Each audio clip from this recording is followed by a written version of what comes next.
Cuba teka kita kat mana sekarang ni. Bersama saya, Nur Adnin binti Ahmad Ridwan, KTV Al-Hikmah, Sekolah Menengah Agama Marang.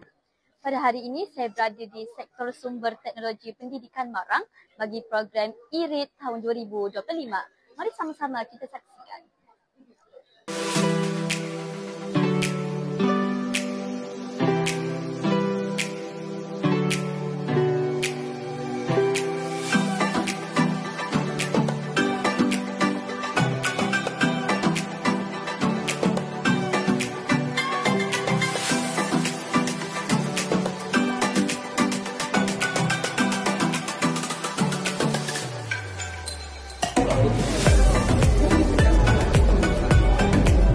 Ketua dan Guru Besar Guru Perpustakaan Indonesia وعلى نبينا الكريم وعلى آله وأصحابه الطاهرين.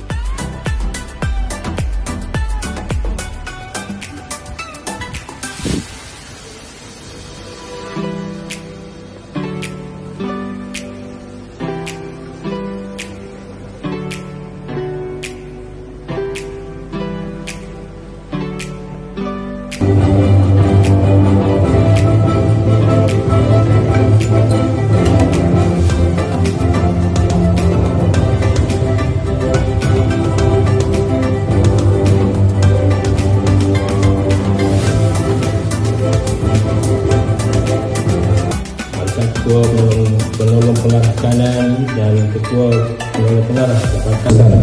Tuan-tuan dan puan-puan, dengan lafaz Bismillahirrahmanirrahim, saya dengan sukacitanya merasmikan program Terengganu IRIT 2025 membaca ke arah masa depan digital serta bulan kempen gerakan membaca peringkat negeri Terengganu tahun 2025.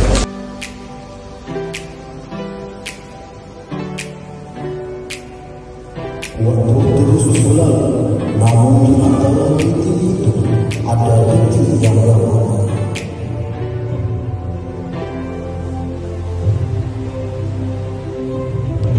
Kerana ia yang bermula dengan beberapa.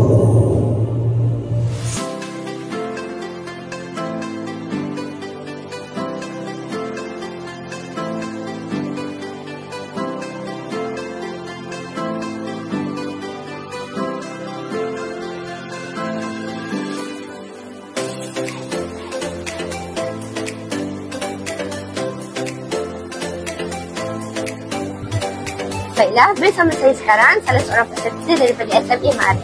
Boleh saya tanya soalan? Ya, silakan. Apa yang awak dapat daripada aktiviti yang dijalankan di SSTP Marang pada hari ini? Saya dapat ilmu baru, iaitu boleh baca buku dalam secara online. Itu saja. Terima kasih.